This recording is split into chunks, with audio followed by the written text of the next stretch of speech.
Review of Marshals Season 1, Episode 2, and a startling turn of events. Why did Miles freeze throughout the firefight? While monitoring the drug and explosives exchange between the 406 Royals and the Aryan Brethren, Agent Miles Kittle, Tatanka Means, is surrounded by a rattlesnake.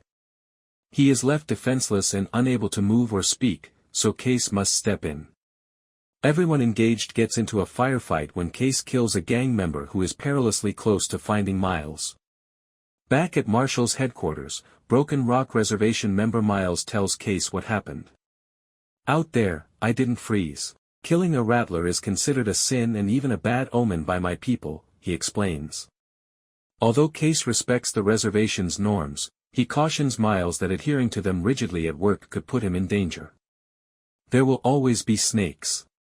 You can't try to reason with it or hope it would give in." Kayce replies, "You have to be more dangerous than it is, or this job might not be for you, and that's okay." Why did Kayce personally discard the body of the Aryan Brethren member? Kayce confronts one of the Aryan Brethren members who survived the explosion after blowing up the SUV that was transporting the bomb. The man, who has shrapnel sticking out of his stomach, asks Kayce to shoot him instead of allowing him to die slowly and painfully, and Kayce complies. After that, he mounts his horse and carries the man's body to a wide ravine, where he discards it over the edge. Kayce's decision to dispose of the body, an unsettling allusion to the Dutton family's notorious train station, is uncertain. It's more possible that Kayce is aware that higher-ups in law enforcement would not approve of executing the Aryan Brethren member instead of attempting to capture him alive. You can't outrun your past, it's like your shadow. Some individuals are afraid of this name, while others are filled with admiration. However, for an outsider like Marshal Guilford, the term represents everything that is wrong with society. The Duttons stand for families that have become overly powerful in a certain region of the world and believe they are immune to social norms. If it means furthering their cause, Duttons will breach, bend, or ignore the law. It makes perfect sense that Marshal Guilford would be wary of a Dutton joining his crew. Kayce gains depth when his family's past is taken into consideration. Although the character's past is very briefly referenced in Marshals Season 1, it is incorporated into the character. This could have been a soft reboot for the character. For Kayce, this is not a new beginning but rather an extension of his previous life. In addition to being a marshal, he is also a Dutton, a widower, a father, a former Navy SEAL, and a former cattle commissioner with dubious past. At this hour, all these personas come together as Kayce meets his new teammates and, at last, we get to know the real individuals who put on the shows. Being Tate's father is one of the simplest things for Kayce. His relationship with Tate is stable as long as he is there for his kid when he is required. In the midst of their hectic lives, Tate and Kayce's love continues to be a cornerstone of the show. Kayce worked with Pete and his team in Marshals Season 1 Episode 1. Now that he's a member of them, we can see them for who they are. Meet the group. A procedural strength depends on its crew. The Marshals squad didn't leave a positive impression. We didn't know them, so they felt like strangers that we wanted to like but couldn't. By the end of this hour, which delves further into their histories and dynamics, we have one of the most formidable and intricate teams on television right now. Each person brings their unique techniques and intuitions from a different agency. In contrast to the pilot episode, which may have given the impression that Andrea was making an excessive effort to avoid looking like everyone else, this episode shows that she is the show's MVP. She observes the things that everyone overlooks, such as Pete's significant blind spot with Kayce, who is concealing something regarding his brother's abduction. She is direct and astute without being impolite. TV procedurals enjoy acting as though each unit is a found family. It is a reassuring falsehood. These are, in fact, powerful individuals with firearms. The accountability that ought to accompany that authority is eliminated when you treat them like a group hug. Pete's group presents itself as automated. Although each cog has a unique shape, they work together to accomplish the task. They don't have to contort themselves to look like every other component. Their role is to fight crime, and when white supremacists do business with non-white gangs, it is evident that they are necessary. The fentanyl bomb exchange puts their teamwork to the test, and although they succeed, it highlights some weaknesses that, if left unchecked, might jeopardize the entire system. Kayce is involved in the most of it.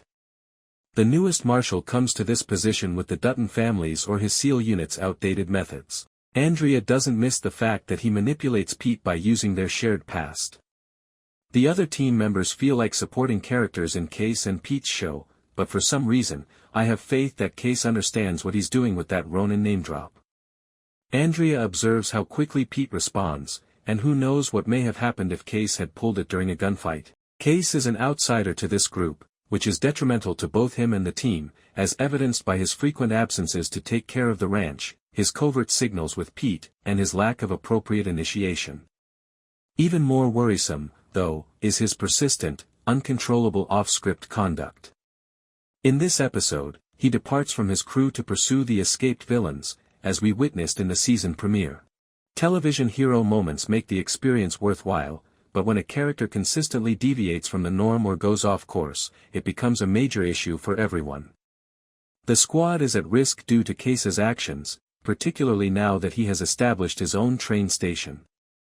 A white supremacist's death isn't exactly keeping me up at night, but it's also not Kayce's place to determine who should. Gut feel. Zone of death closes a crucial gap in any procedure, the dynamics of the team. At last, we seem to know and comprehend these folks for who they truly are. Andrea is someone who calls it what she sees, she is not cruel for the sake of cruelty. Miles is a kind person that makes sure that the res is taken into consideration while everything is being done. To be honest, Marshals were under a lot of pressure to carry the torch of Yellowstone. Additionally, if you weren't interested in the Dutton family history prior to the Marshals pilot, you simply watched another police drama on CBS on Monday nights before Tracker, just like you would have any other new series. Episode 2 attempts to bring those fandoms closer together. Near the start of the episode, Kayce says that Rip, Cole Hauser, is doing okay. He is even urged to spend time with his father-in-law, who is not on screen, in order to grieve his wife. I didn't anticipate that this work would be that challenging. Even though Marshals may combine its Dutton family history in an odd way, I can see that they're making an effort. The conflict starts in Episode 2, Zone of Death, when team leader Pete Calvin, Logan Marshall Green, is told by U.S. Marshal boss and returning Yellowstone guest Harry Gifford, Brett Cullen, that it's usually wise not to give a Dutton too much authority around Montana. You don't think it's strange that he's returning to law enforcement when his brother's abduction and his father's death are the state's two largest cold cases? Harry inquires. Pete replies naively, it's a coincidence. He's correct, Pete.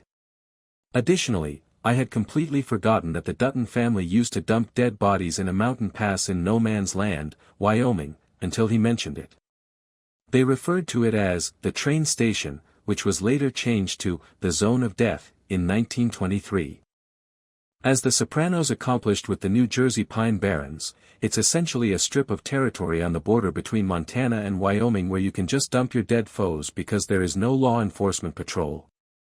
Following his murder by Beth in the Yellowstone finale, Kayce's brother Jamie, Wes Bentley, was cast into the Zone of Death. Numerous others exist as well. Kayce is therefore a little nervous that one or two of his family's secrets might come to light when the Marshals are dispatched to put an end to a drug deal gone awry.